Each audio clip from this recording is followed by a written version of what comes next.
You know you need to be on social media, YouTube, Facebook, Twitter, Instagram. Some of the most popular sites out there in the web. Even Snapchat. Even though Instagram is crushing it, it's doing very well. There are over 100 million active users daily. But as a beginner, all of these are overwhelming and complicated. So how do you start?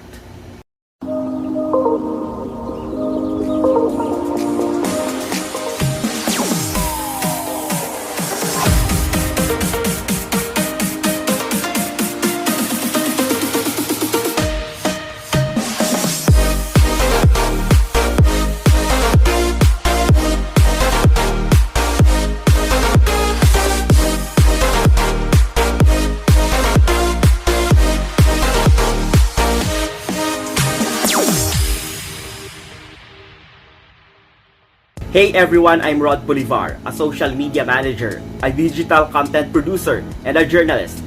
And today I'm gonna share with you how to get started with social media as a beginner. The first thing you need to do is pick the right social network.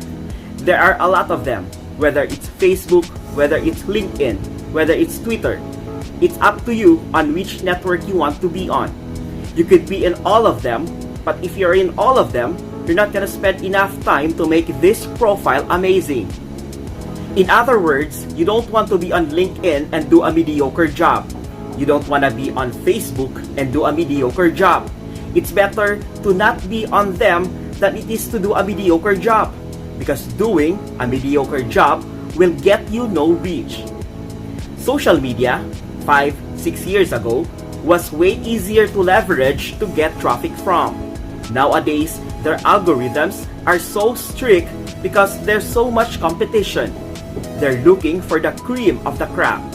In other words, if you're not the best of the best, you're not gonna do well. So you need to pick the right social media network. And what's right for me may not be right for you. So the best way to pick a social media is to look up what space you're in. If you're in B2B or business to business, the chances are LinkedIn is gonna be the best social network for you. Twitter is also another good social network for B2B, but LinkedIn is typically better. If you're in B2C or business to consumer, Facebook does really well. Instagram does very well. YouTube does very well. Funny enough, YouTube works for both B2B and B2C. Now here's the thing. You also have to look at what content type do you like creating. Are you someone who's really good with videos? If so, you probably want to start with YouTube or LinkedIn. Facebook is much more competitive. YouTube, you can get the longevity. Even if you don't have an audience, you don't have the subscriber pool, you can get more traffic over time. Because Facebook, people don't really search on there. YouTube, people perform searches all day long for videos. And your videos can continually get views if you rank higher. If you're going after older demographic, Facebook is amazing.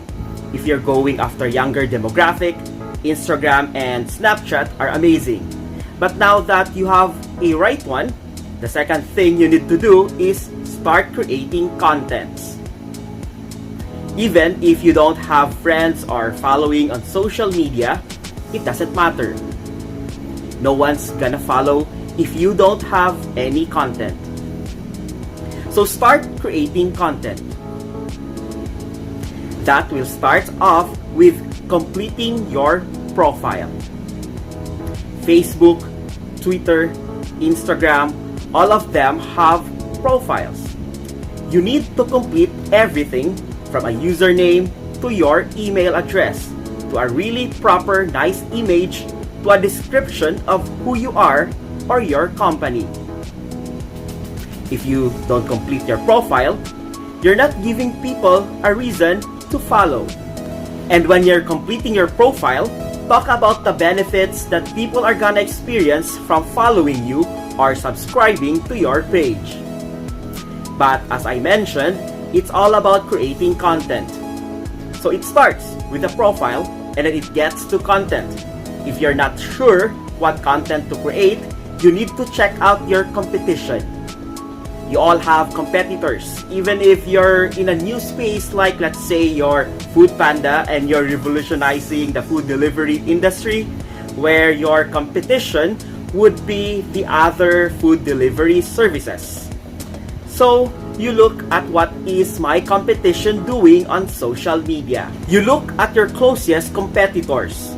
It could be indirect competition, but still your closest competitors. You wanna see what content is doing well for them and what contents are not. That will give you an idea of what you should do more of and what you shouldn't much of. If you don't know how to create content, it could be as simple as status updates. You pulling out your phone, recording a video of you, sharing some links. Now that you're creating content, the next thing you need to do is build a connection. And you need to build a connection with people. It's a social network. Just because you're on a computer doesn't mean you're not connecting with humans. So make sure you're friending all the people that you know, following them. You're engaging, you're building connections. So if your friends already like there's someone that you know in person, you can just invite them to friend you on Facebook or follow you on Twitter. If it's someone you don't know, you're gonna have to work more to build that connection. And here's how you do this. You go and look for all the people in your space who are putting status updates posts. If they have questions, respond to them. Help them out. If they have articles, feel free and share them if you think they're valuable. You can repost, reshare, whatever it may be. If there's other people on these channels, fan pages that are related to your industry, even if it's your competitors, and they asking questions, you can respond to them, help them out. That's how you build a connection. Even when you're posting on your own page, when someone responds with a question or a comment, you should acknowledge that they're there. Thank them for leaving a comment. Respond when they have a question. That's how you engage.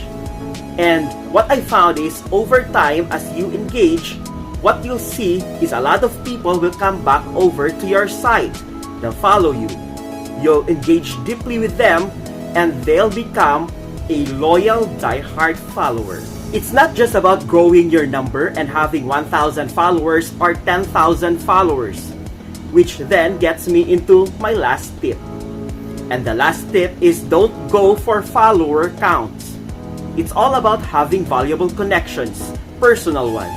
Because if your first 100 fans or followers aren't that engaged with you, all these social networks have it in their algorithms when they're looking at a percentage. So if you have 1 million fans but only 1,000 engaged, this is a terrible engagement rate.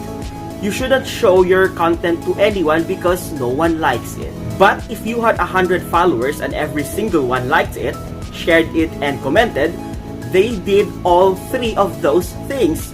Social networks like Facebook are gonna be like, this content is amazing, it needs to go viral because everyone loves it.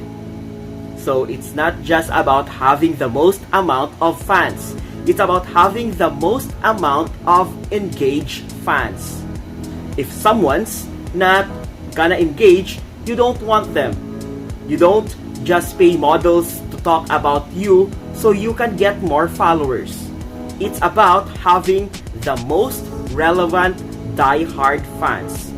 And I know, as I said, that maybe the last tip, but here's one more bonus tip for you.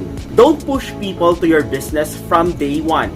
Within 3 months or 6 months, and by all means, you can start talking about your business, slowly mentioning it. Try to get people over to your site and ask customers. You can do simple things like just sharing a link, but you don't want to do that from day one. Why would you want to promote your business when no one's following you? They're not engaged. You need to build a connection. No one's gonna buy from you until you build that relationship. You don't promote your business until 3 to 6 months. If you're doing advertising from day one, you can promote your business instantly.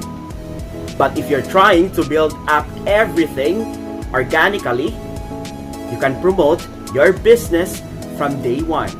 So that's it. If you're still confused on how to get started with social media, leave a comment below. I'll answer it and help you out. If there's anything I can do to help you, just let me know. I'm truly here to help you succeed. Thank you for watching, and please comment, share, like, and tell other people about this.